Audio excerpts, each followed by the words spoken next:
Support for WUWM podcasts comes from Johnson Financial Group, helping customers build financial plans around their unique goals for over 55 years. More at johnsonfinancialgroup.com. Johnson Bank and Johnson Wealth Inc. are Johnson Financial Group companies. From 89.7 WUWM, Milwaukee's NPR, this is Lake Effect. I'm Joy Powers. Today we'll hear from voters we spoke to during the 2024 election. At the time, all of them were planning to vote for Donald Trump. I did. I voted for President Trump in 2024. Yes, I voted for Trump in 2024. We'll hear from them about how they think the first year of his second term has gone. We can't expect to agree with any politician 100%. I don't expect to agree with him on everything, and it would be really, really weird if I did agree with him on everything. And from a voter who ended up changing her mind before the election. There's a really clear before and after for me, where I think fear has consumed my life for the past year. All of that is coming up on Lake Effect. This is Lake Effect from 89.7 WUWM, Milwaukee's NPR. I'm Joy Powers, and thank you so much for joining us. 2024 was a big year in politics, in Wisconsin and across the country. Donald Trump was running for a second term against former President Joe Biden, who ended up dropping out of the race. In the summer of 2024, the Republican National Convention was held here in Milwaukee, which brought Trump and other Republican leaders to the state. Just ahead of that, we got a group of conservative-leaning voters together. At the time, all of the voter roundtable participants planned to vote for Donald Trump. Now that Trump has been in office for a little over a year, we're checking back in with some of them to see how they ended up voting and what they think of Trump's second term so far. We'll start with Giselle Vera, an education advocate in Milwaukee. Here she is catching up with WUWM's Maayan Silver. Giselle Vera is Latina, the daughter of Mexican immigrants. She's 25 years old and values her education. This was how she explained it in the 2024 Voter Roundtable. So I am a beneficiary of the Milwaukee Parental School Choice Program, and my sisters now attend a charter school. Back then, she told us she was thinking of voting for Trump because of his support for school choice. School choice programs in Wisconsin provide taxpayer funding for families with limited means to send their children to private schools. Charter schools are another alternative to traditional public schools. They tend to have more freedom in their operations, usually in return for higher academic results. One of my sisters is autistic, and her school has played such a huge role in her being confident in going to university after. And so as us three just being the first in our family to ever be educated, coming from a father that, he was a fisherman, my mom was a housewife, our education matters so much to us. And so to know that we live in a community where our schools are underperforming and these options are kind of like our way to escape generational poverty. Historically, school choice policies are more supported by Republicans. You might remember Trump's former Secretary of Education in his first term, Betsy DeVos, as a major advocate for alternatives to traditional public schools. Vera has worked for a pro-school choice organization. But out of the 5 conservative-leaning voters we spoke to in 2024, she was the most tentative about voting for Trump. To be very transparent, it was a very hesitant yes. And I remember saying, I will doubt it up until the moment I go to the polls. It's going to be a hard yes. And I was like, well, I don't want to feel that way. I want to be proud of my vote. The roundtable at WUWM was sort of a turning point. She said she enjoyed talking to the people in it. But because she was so conflicted, she turned to her friends, including Kamala Harris supporters. She started asking them questions. Kind of like mimicking the roundtable. but with my friends. And I was like, tell me your best arguments, your worst arguments, what are you frustrated about? What do you hope, Kamala's administration will bring? And what are the things that are moving your needle towards the left? Farah learned about Project 2025, became more concerned about Trump's rhetoric, and those things started to outweigh his education policy. When the November election rolled around, she ended up voting for Kamala Harris. She says, looking back at the Biden administration now, she understands why she was able to consider being a single-issue voter.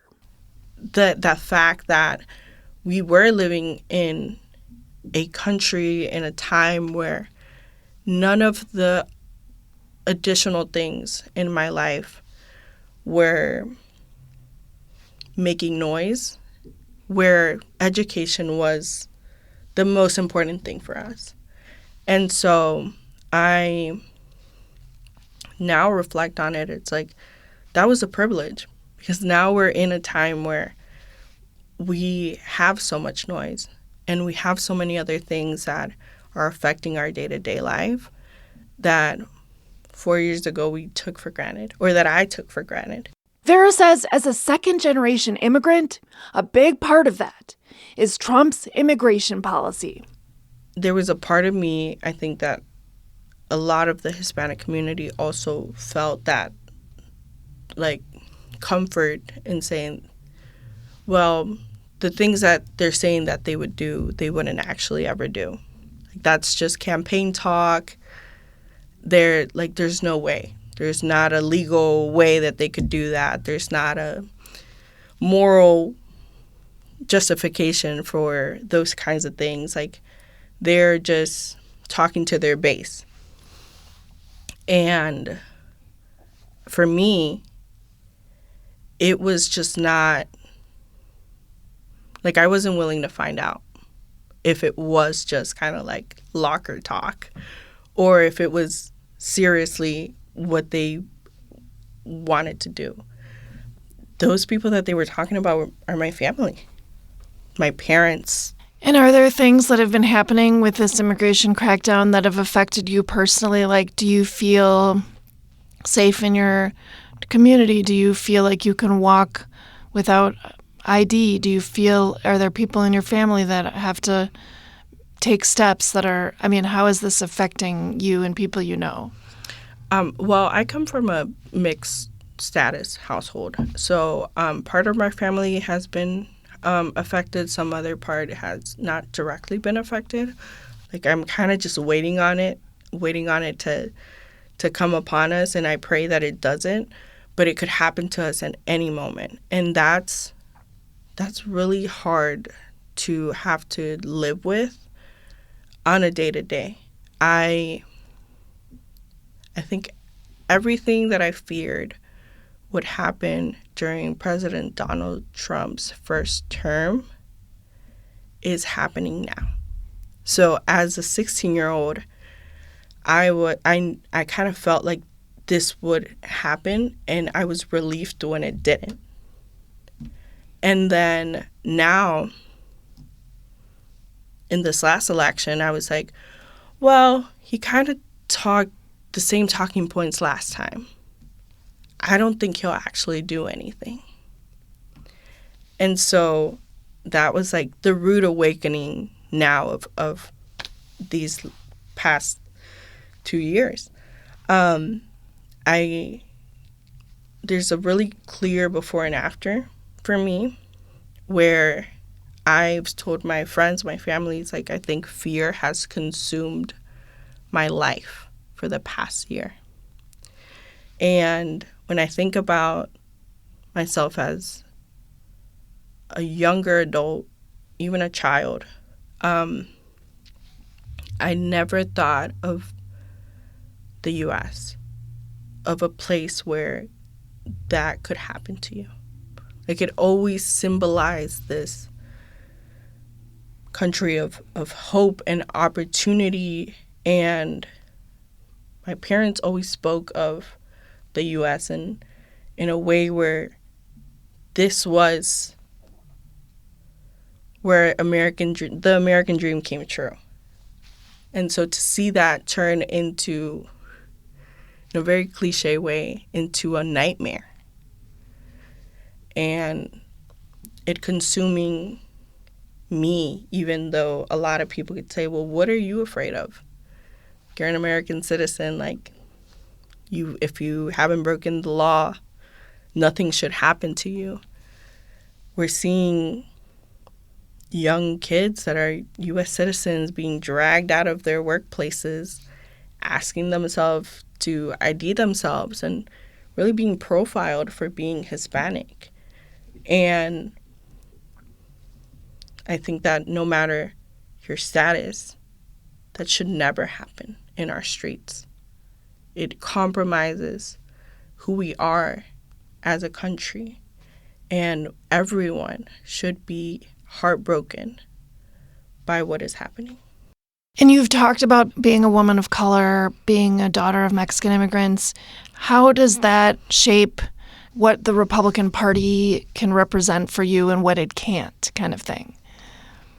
I think I'm just very grateful for my experience in my life and in my work, where I know that what's happening right now in an administrative level doesn't necessarily represent the Republican Party as a whole.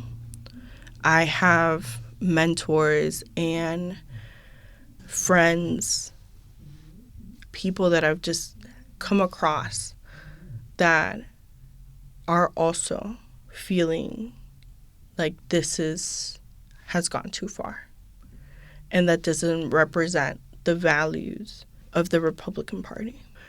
And I think this is like a critical point in our country where we have to come together and say, this is not what represents us, and this is not right, and we have still time to make things right. Because if we continue to go down this path, I don't know if we'll be able to recognize our country after 4 years. So I'm wondering, it's really interesting that you said that you are not necessarily villainizing Trump voters or Republicans. And one of the reasons is that you've had this issue that crosses boundaries, that you feel like a different perspective handles more towards your liking. Do you think that experience of having an issue like that doesn't necessarily comport with the progressive platform has made you sort of more, or ability to be a little more tolerant of people that don't think like you on other things too? Absolutely. It has set the tone for my perspective when it comes to policy. School choice is truly bipartisan when it comes to voters. There's a lot of politics that are behind school choice, but when you talk to people, I've never come across a parent or a student, a school leader that doesn't want Americans, children in general, to succeed. Like, that's what we want fundamentally. We want every single kid to have a fair shot at education. That has given me the opportunity to be in conversations that I probably would have never been part of before.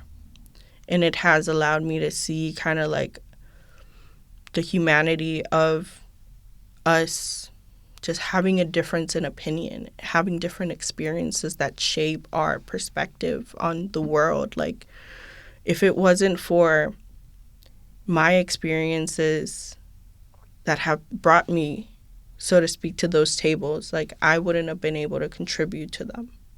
And so I feel the same way when I think about immigration. Like, there's so much that people have just never experienced because they've had the privilege to not have to know what it feels like to be the daughter of immigrants or to be a couple generations removed.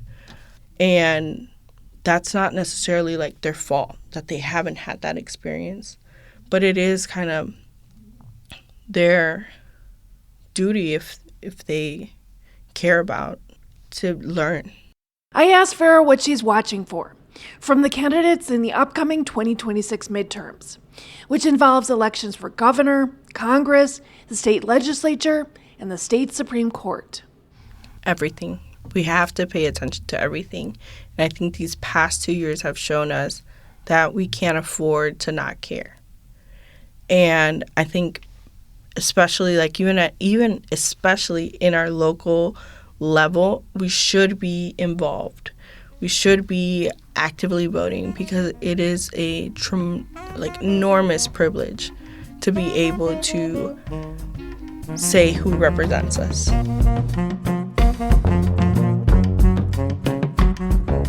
That was WUWM's Maayan Silver, speaking with Giselle Vera, who was part of a voter roundtable discussion with WUWM in 2024.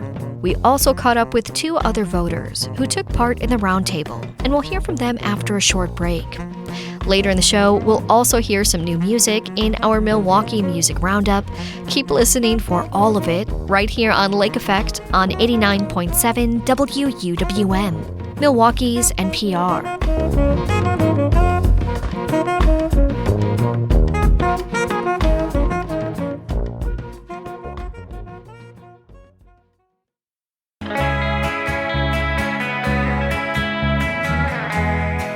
You're listening to Lake Effect on 89.7 WUWM.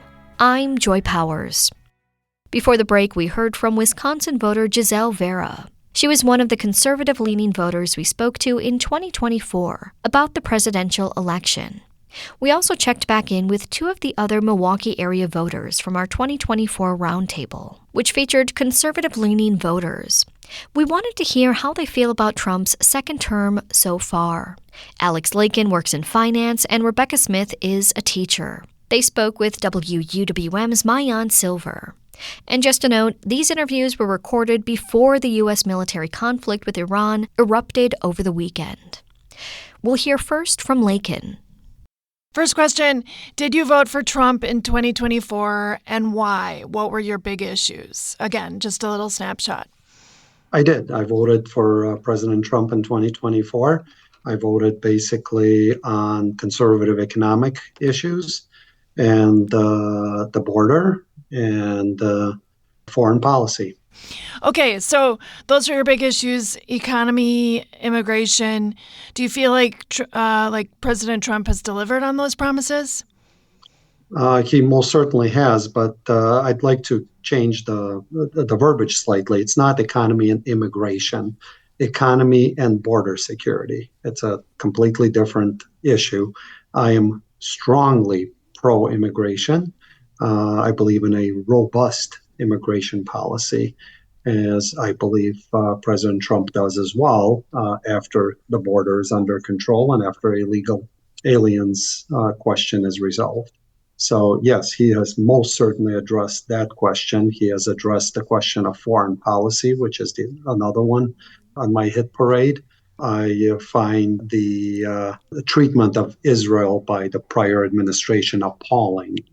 And the current administration providing the appropriate support, backup, and arms for Israel is a relief, to say the least. On the economic side, lower taxation and lower regulation is the thing for me. And obviously, safety and crime control, all of those things are important to me as far as topics. Has anything that the president done in this past year, basically, has anything affected you personally, and how? Well, I mean, certainly, as far as personally affected, the deregulation has personally affected me. I like that. And the lower taxes has personally affected me. What's going on in Israel with him has personally affected me. I have relatives there, very close relatives. All of that personally affects me, personally affects my family. The law enforcement situation personally affects me. I like the fact that they are strong on law enforcement and that they do want to put criminals in prison. What's personally affected me is the removal and elimination of DEI and those type of things and preferential treatment for any race in our schools. What's personally universities. That's personally affected me.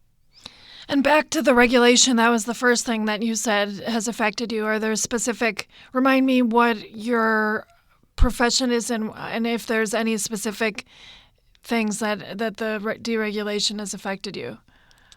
I'm in the financial world, so I'm in one of the most regulated industries we have. And when you say you're in the financial world, specifically like? Mortgage lending. Gotcha. Okay, mortgage lending. They all but shut down the CFPB. That's been a huge positive. The CFPB was talking a good game about protecting consumers. In fact, the only thing they were doing in the background is promoting the redistribution of wealth and reparations. That's all they were doing in the background. And so you feel like it's easier to get people their mortgages? Much easier and cheaper as a result. But it's not even so much that. You've got a situation where under the former administration, the CFPB would mandate that mortgage lending be done regardless of qualification. It needed to be done based on racial quotas. And they would come up with reasons and why that would be the case. And they would force it on lenders, or they would make lenders pay money towards subsidizing certain things that would promote those type of things. All that is completely gone now. The CFPB, or Consumer Financial Protection Bureau, under the Biden administration, did not officially require lending quotas based on race. But it did implement a rule requiring financial institutions to collect and report data on the race, sex, and ethnicity of small business loan applicants. This rule aimed to increase lending to minority-owned businesses. Another rule tried to combat disparate impacts in housing.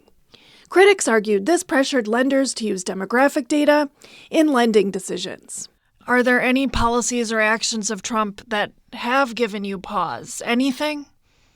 I don't like his approach on Ukraine.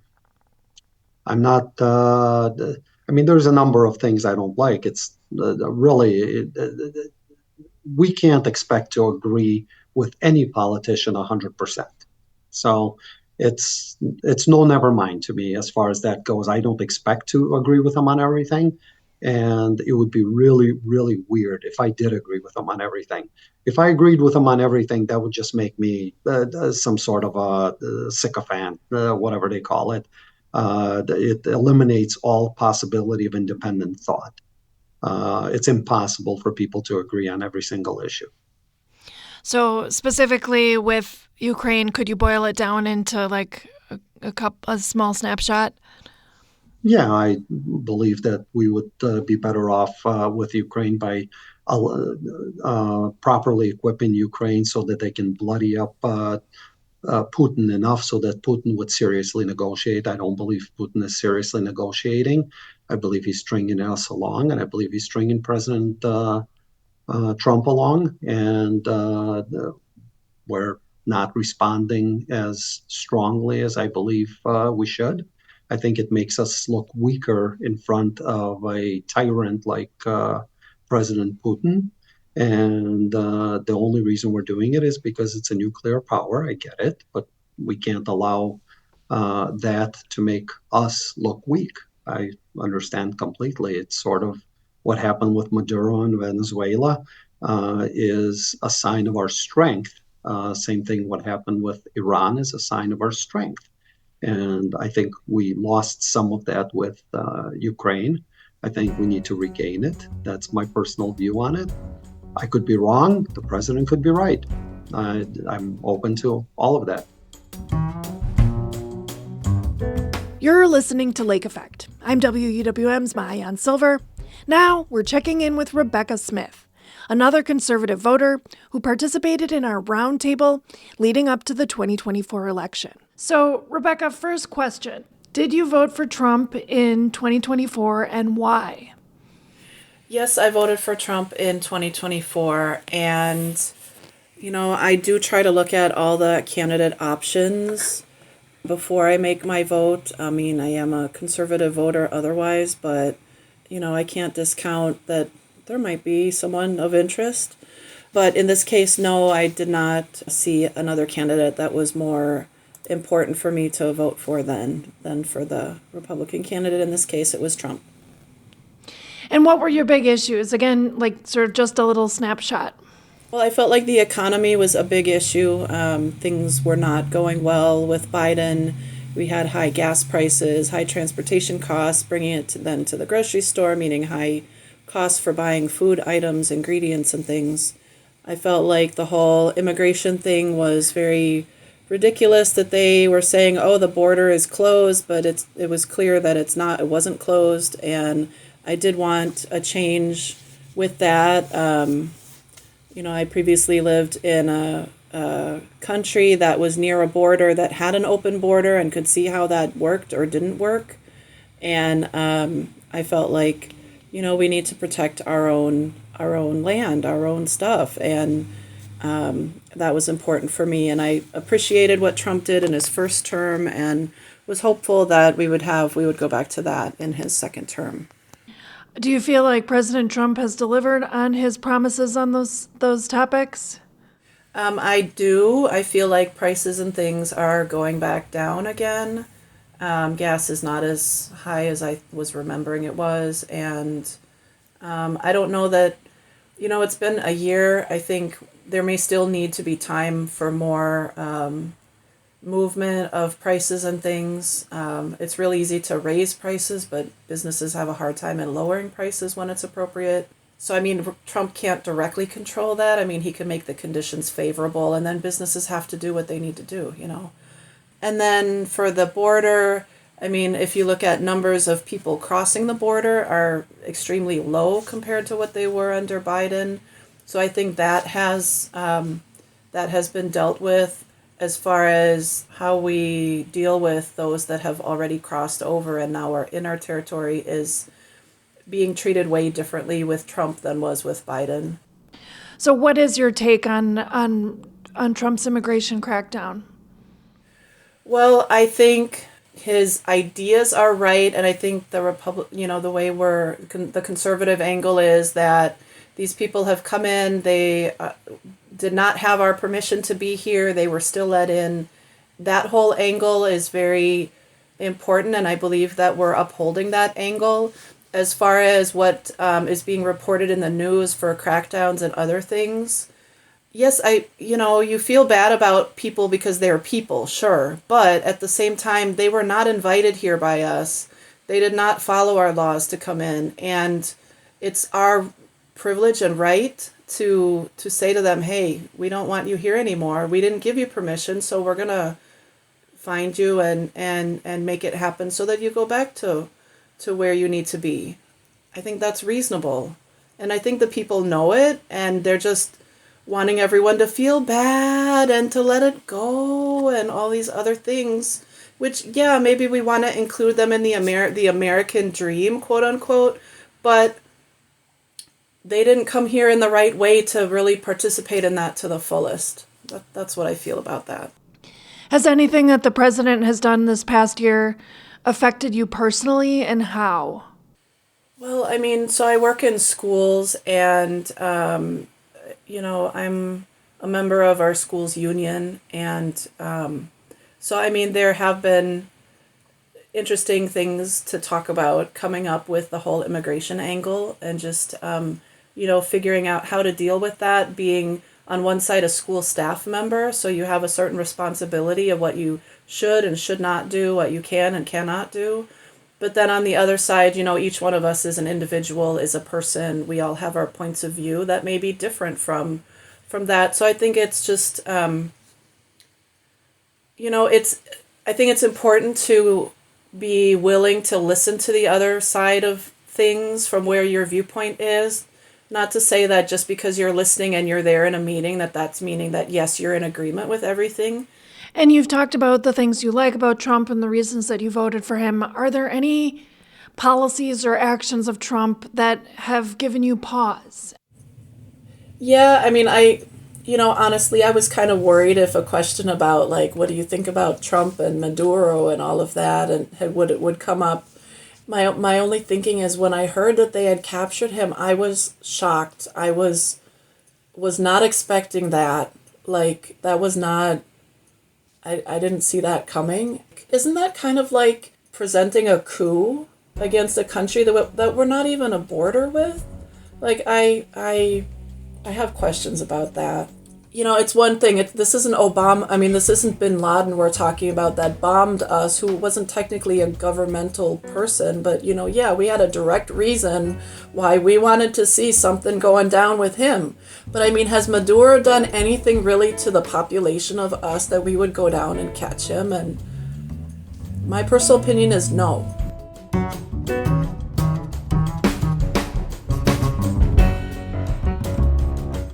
That was Alex Lakin and Rebecca Smith, two voters who were part of a roundtable discussion with conservative-leaning voters in 2024. They spoke with WUWM's Maayan Silver. This is a midterm election year, and WUWM has what you need to feel informed. You can check out our voter guide at WUWM.com. Do you need some flexibility for when you listen? You can listen to Lake Effect on demand. Find it as a podcast wherever you like to listen, to download and enjoy on the go. Coming up, we'll share some new local music in this month's Milwaukee Music Roundup. That's next on Lake Effect on 89.7 WUWM, Milwaukee's NPR.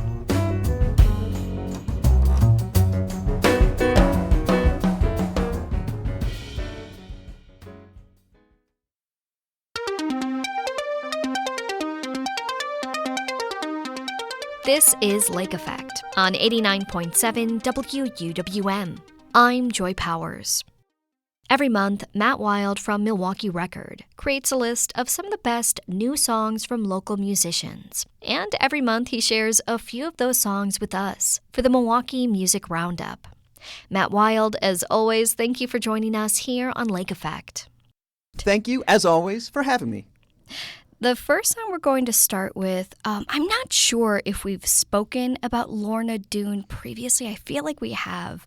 This is a very electronica, techno kind of vibe. Absolutely. I don't think we've talked about her before because even though she's been around for a long, long time, both in Milwaukee and previously she was out in New York City doing a lot of music, she's kind of new to me, and I feel like I'm really catching up with her music. Like you said, yes, a very minimalist electronic artist. Very, very fascinating. I talked to her recently, and she does a lot of work beyond music. She does a lot of work with like sound therapy, using her kind of music to help people with like PTSD. She's just a very, very brilliant person. She's also a teacher at Alverno and kind of teaches a lot of these same things. And I've been digging into her back catalog, and it's just fascinating stuff. She has a new record out that just came out. It's called Mosfet. And it's lovely. It's just one of those things that I've been listening to constantly lately. In some of her work, she'll sprinkle in like natural sounds like birds and things like that. Just really, really great stuff. So this is the latest from Lorna Doone. It is the title track from her latest record. It is called Mosfet.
Counterfeit by Lorna Doone.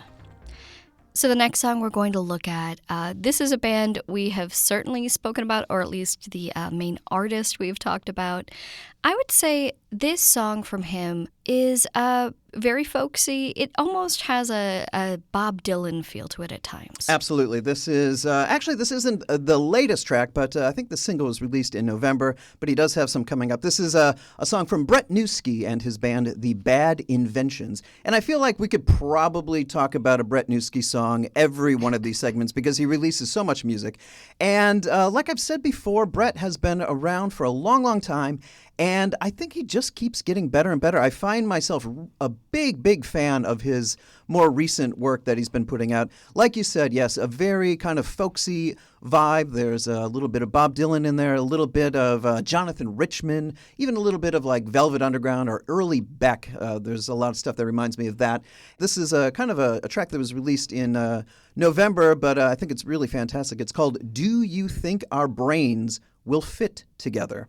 It's a really great folksy track. Like I said, he's got new stuff coming up in the spring. So always very busy, always a fascinating artist to talk about and listen to. This is Brett Newski and The Bad Inventions with Do You Think Our Brains Will Fit Together?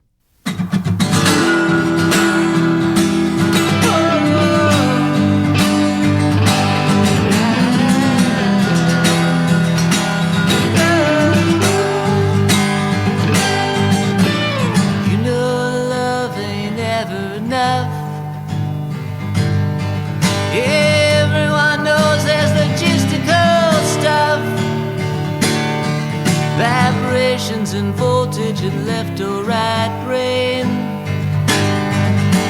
Some stay normal and others get strange.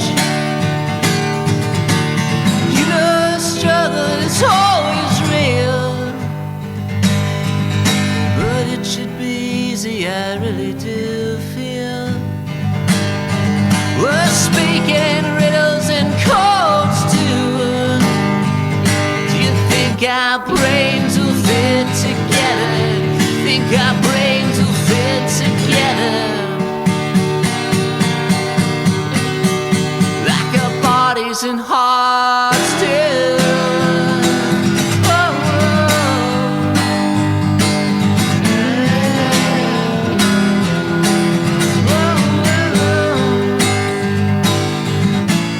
It's true, love ain't never enough. Everyone knows there's logistical stuff.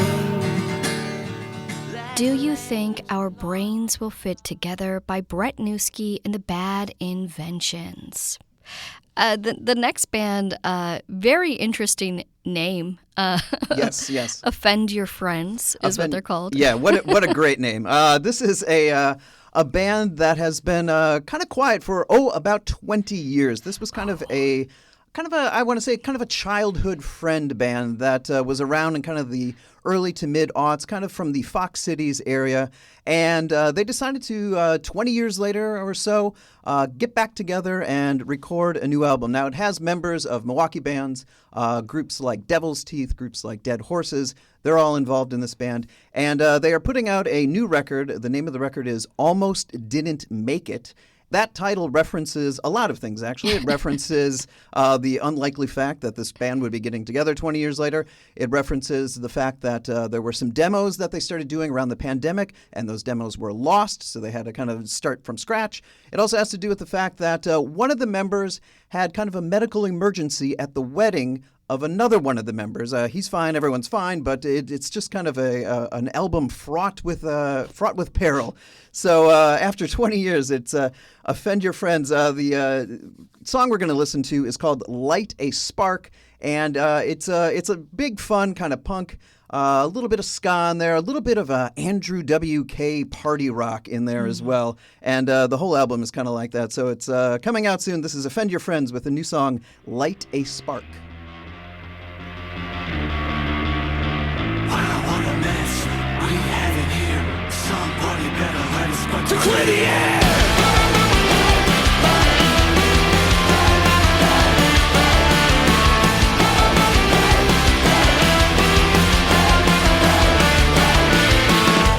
Light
Offend your friends, light a spark.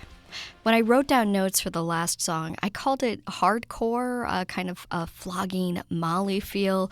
And then I got to this song and I went, well, I can't call the last song hardcore. That's right. We've been song. progressively getting harder and harder here. Now we're washing out here at the hardest. This is a new song from the Milwaukee band The Crosses. Now, The Crosses have an interesting history. The Crosses features Dan Kubinski on lead vocals. And for about 10 years, this band, headed up by Dan, were playing old songs from Dan's old band, which, of course, would be the legendary Milwaukee band Die Kreutzen. The Crosses, which translates to Die Kreutzen, actually.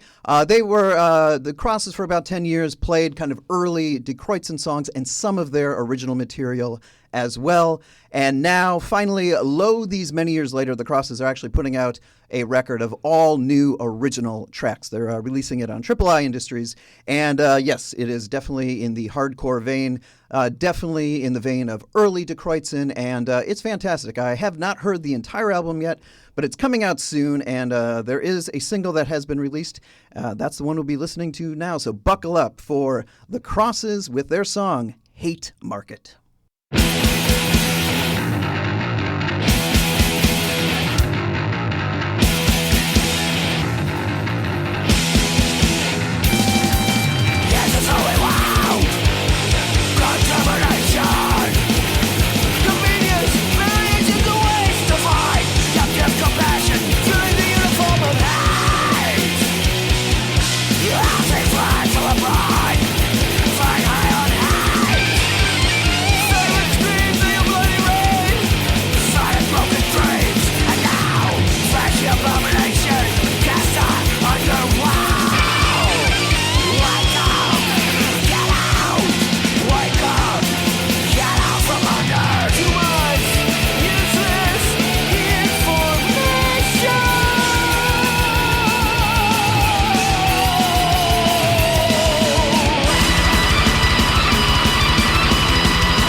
Hate Market by The Crosses. Now we are getting into, is it spring? I guess that's not really. I don't question. know. It's like 2 weeks of spring, and then it's suddenly summer. So, what are you looking forward to as we head into this unusual season? I am looking forward. I really do enjoy the season because I think, like I mentioned last time, it is kind of festival lineup announcement season. We've already had Summerfest. They've announced so many of their acts that are playing, and we have all these smaller festivals too, block parties like Locust Street Days and Summer Solstice and all these things trickling out their lineups. I really get excited for that. We at Milwaukee Record, we're booking a couple stages, and we're actually doing our own festival as well, Morgan Park Picnic over Memorial Day weekend. So we'll be announcing the lineup for that soon. So actually, yes, this is a really fun time of year for me, and it's just, looking forward to the big summer. Very nice. Well, Matt Wild, thank you so much for joining us here on Lake Effect. Thanks for having me.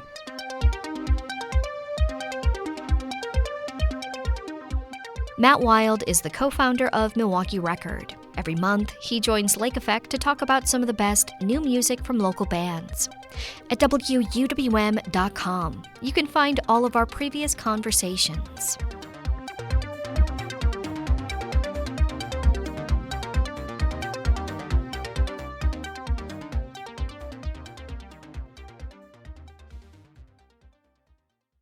Bubble tea shops have been popping up all over the Milwaukee area. It's a drink that can come in all flavors and levels of sweetness, with tea or no tea, milk or no milk, and often with signature tapioca pearls and jellies at the bottom. WUWM's Mayan Silver looks at the Taiwanese origins of the drinks. In a small kiosk in Mayfair Mall's second-story food court, Xiao Xianghu is brewing fresh jasmine tea. Pitchers of black, Thai, and oolong teas are lined up in a rainbow of colors. Our teas are all overseas. So our Assam tea, black tea are from India. Our jasmine tea are from China. and oolong from Taiwan. What makes a bubble tea shop different than a regular tea shop is the reliance on boba, tapioca pearls made of cassava flour. Generally served cold, it can also have other sweet jellies or popping balls that go in the bottom of your drink and are sucked up by a big, thick straw. At Bubblicious in Mayfair, Wu stirs a pot of bubbling boba as steam coils out of the top. She rinses the boba and starts to make a popular Taiwanese bubble tea drink. A tiger black milk tea. When you put together a bubble tea, most toppings go in first. Here we go, the boba in the cup. Wu squeezes brown sugar syrup down the sides of the cup. So they kind of like a tiger stripe on there. And then She pours in some crisp black tea, scoops some ice from the freezer, gently drops the ice into the tea, tops the tea off with some creamy Wisconsin milk. and here is the tiger black milk tea. Who seals the drink with a pour-proof layer of plastic. As she shakes up the drink, the sweet white cream leisurely marbleizes through the black tea. The drink is now ready for a customer to puncture the top and sip away. Here we go. The tapioca starch for boba comes from the South American cassava plant. According to Eater magazine, cassava arrived in Taiwan via Southeast Asia in the 19th century, and people there already had a taste for jelly-like starch desserts. Bubble tea originated in Taiwan in the 1980s. It's a story of competing tea shops, and who really came up with putting tapioca pearls in tea is disputed territory. Here's Li Chi, president of UWM's Taiwanese Student Association, who met us at Elite Boba on Farwell. He's from one of the cities that claims to have started boba tea culture in Taiwan. So I'm originally from Taichung, Taiwan, which is the center of Taiwan.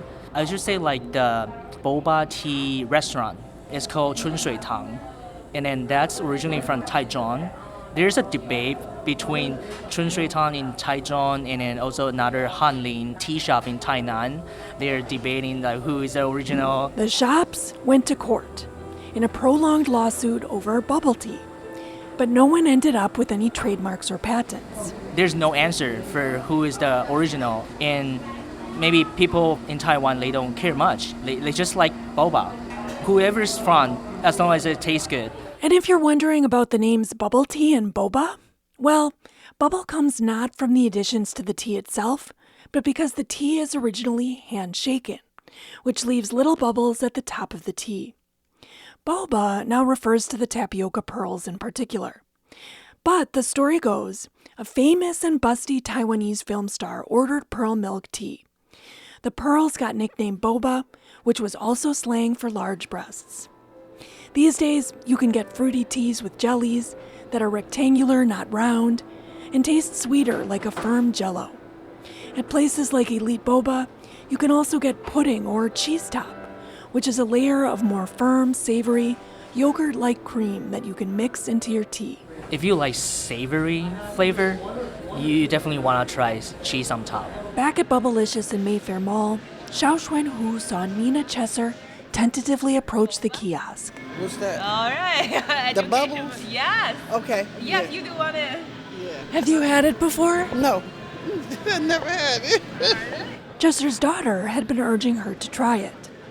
So she ordered, and Hu walked her through her first sip of a boba milkshake. You poke through. And the verdict? Delicious.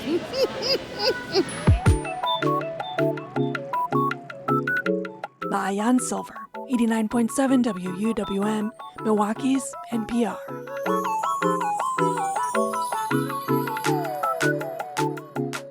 And that wraps up today's show. Thank you so much for being here with us. I'm Joy Powers. If you missed any of Lake Effect this week, you can find all of our conversations at WUWM.com. If you'd like to take the show on the go, you can download the Lake Effect podcast wherever you get your podcasts. Tomorrow on Lake Effect, we'll celebrate International Women's Day. We'll hear how local organizations are recognizing the day and learn about a local group working to get more women in positions of power in local businesses and government offices. Thanks so much for joining us right here on listener-supported 89.7 WUWM, Milwaukee's NPR.